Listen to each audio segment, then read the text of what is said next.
कार्तिक महात्म्य का 9वां अध्याय। अगर चैनल पे नए हैं तो कार्तिक महात्म्य सुनने के लिए चैनल को सब्सक्राइब करें, कथा को लाइक करें, लक्ष्मी नारायण की कृपा वर्षेगी और शेयर करें। हल्दी के बारे में भी हम बताएंगे कि हल्दी कब किसको देना चाहिए।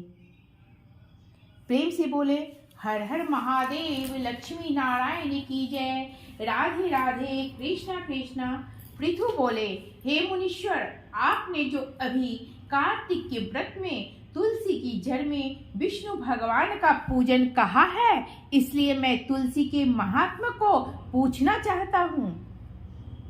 वह भगवान को इतनी प्यारी कैसे हुई? हे नारद, वह कहाँ और कैसे उत्पन्न हुई? तुम सर्वज्ञ हो, यह सब मुझे भी बतलाइए। नारद जी बोले प्राचीन काल में एक बार इंद्र अप्सराओं और देवताओं के साथ शिव के दर्शन के लिए कैलाश पर गए। वहां इंद्र ने भीमकर्मा नामक भयंकर एक आंख वाला एक पुरुष देखा। इंद्र ने पूछा, तू कौन है और शिव जी कहाँ गए हैं? ऐसे बार बार पूछने पर भी उसने उत्तर ना दिया। तब इंद्र अत्यंत क्रोधित हो बोले, तूने मेरी बात का कुछ भी उत्तर ना दिया, इससे मैं तुझे वज्र से मारता हूँ। हे दुर्मते, तेरा रक्षक कौन है?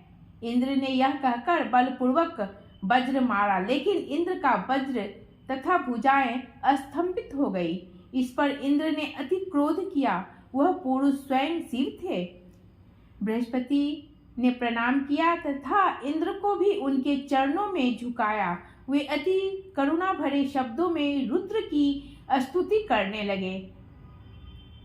हे महादेव, दीनों के हितकारी, आप अपना क्रोध शांत करें और इंद्र को क्षमा करें। यह सुन शंकर जी बोले, तुम्हारे वचन सुनकर मैं प्रसन्न हुआ, लेकिन अपने नेत्रों से निकलती हुई क्रोधाग्नि को किस प्रकार शांत करूं?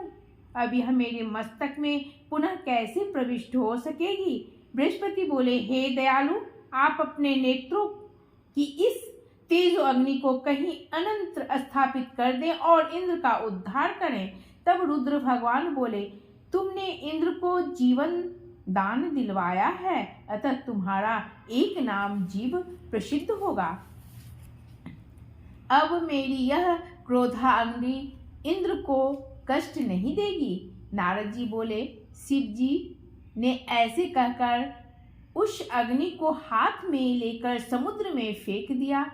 जो गंगा सागर के संगम पर जा गिरी, वह अग्नि वहीं बाल रूप धरकर रोने लगी। उसके रुदन से पृथ्वी कांपने लगी और स्वर्गलोक से सत्यलोक सब बहरे हो गए। ब्रह्मा जी ने वहां जाकर देखा कि समुद्र की गोद में अग्नि बाल रूप में बैठी है।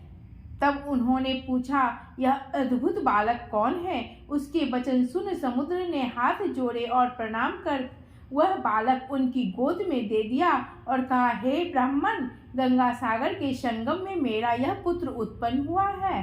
हे जगत गुरु, इसकी जाति कर्म आदि संस्कार करिए। नारद जी बोले, यह बात हो रही थी कि उस बालक ने ब्रह्मा जी की दाढ़ी पकड़ ली और उनको बार बार हिलाने लगा, जिसने ब्रह्मा के नेत्रों से आंसू गिरने लगे। बड़ी कठिनाई से दाढ़ी छुड़ाकर ब्रह्मा सागर से बोले कि इसने हमारे नेत्रों का जल निकाला है, इससे इसका नाम जलंधर होगा। यह संपूर्ण शास्त्रों का जानने वाला होगा और इसको रुद्र ही मार सकेगा। नारद जी बोले, ऐसे कहकर उन्होंने शुक्राचार्य को बुलाकर जलंधर को राजगद्दी पर बैठाया। ब्रह्मा जी अंतर्ध्यान हो गए। सागर अपने पुत्र को देख प्रसन्न हुआ।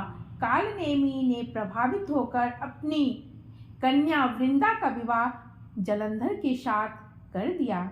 पति से प्रेम करने वाली और आज्ञाकारिणी उस स्त्री को लेकर शुक्राचार्य की सहायता से वह पृथ्वी पर राज करने लगा। हल्दी कब देना चाहिए? तो हल्दी सूर्यास्त के बाद आप किसी को भी ना दें। हल्दी जब भी देना हो दिन में दें, सूर्यास्त के बाद ना दें, क्योंकि इसका सीधा संबंध गुरु बृहस्पति से है।